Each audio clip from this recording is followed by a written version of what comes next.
पांडुरंगाच्या मूर्तीवर अनेक शुभचिन्ह आहेत, पण मस्तकावर असलेले शिवलिंग अनेकांना माहीत नाही. मात्र पांडुरंगाच्या मूर्तीची रोज पूजा होत असताना शिवलिंगाची देखील विशेष पूजा केली जाते. पण हे शिवलिंग पांडुरंगाच्या मस्तकी का आलं, कोठून आलं? चला जाणून घेऊया. आषाढी एकादशीच्या निमित्ताने ही खास कथा. पण त्याआधी आपल्या चॅनलला जर तुम्ही सबस्क्राईब केले नसेल तर चॅनलला सबस्क्राईब करून घ्या. मैलोन मैली चालत असणारा वारकरी पांडुरंगाच्या दर्शनासाठी व्याकुळ होतो. पण दर्शनाची वेळ आली की क्षणार्धात तिथून गर्दीमुळे दूर सारला जातो.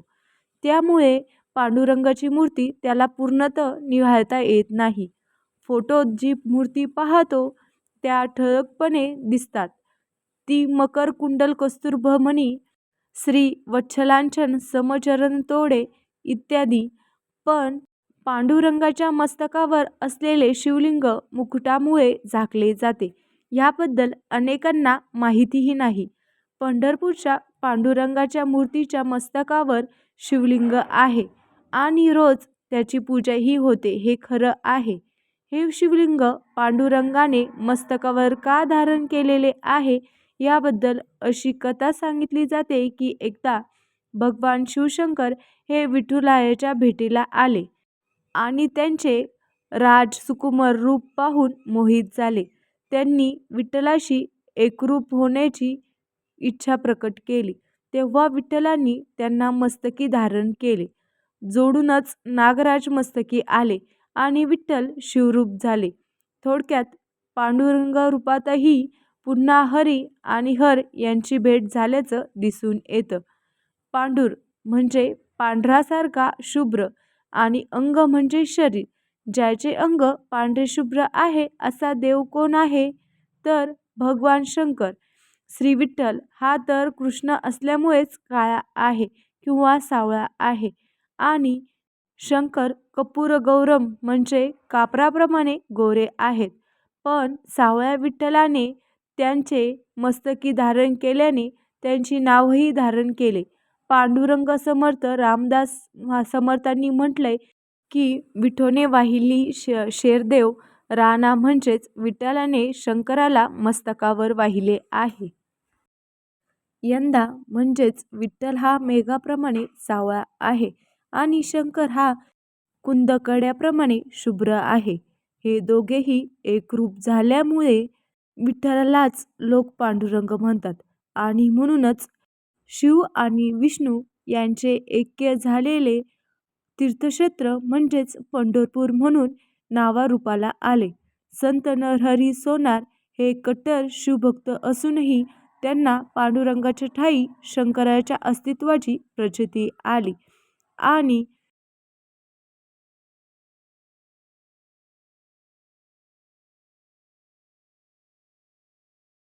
आंध्र प्रदेश आणि सध्याचे तेलंगणा राज्यातून शिवभक्त तसेच लिंगायत पंथाचे धर्मगुरू विठ्ठलाच्या दर्शनासाठी आवर्जून येतात.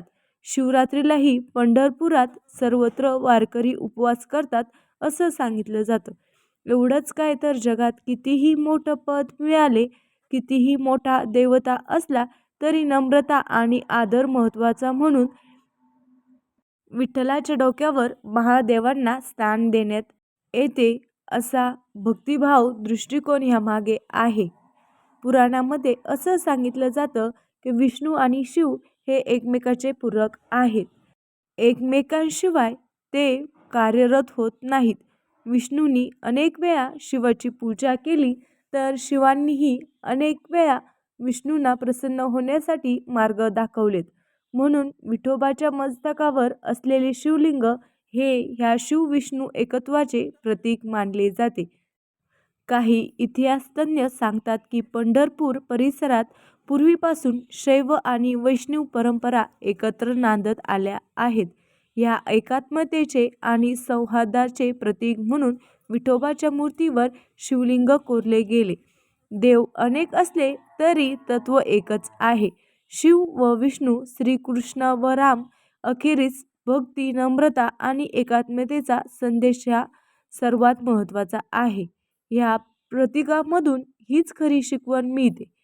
तर मंडळी, विठोबाच्या मस्तकावर असलेले शिवलिंग हे केवळ एका दगडात कोरलेले चिन्ह नाही, तर भक्ती, नम्रता आणि एकात्मतेचे प्रतीक मानले गेले.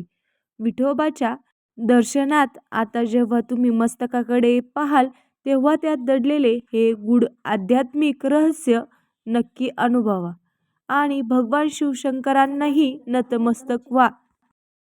पांडुरंगाच्या डोक्यावर शिवलिंग का आहे या प्रश्नाचे उत्तरही तुम्हाला मिळाले असेल अशी खात्री आहे.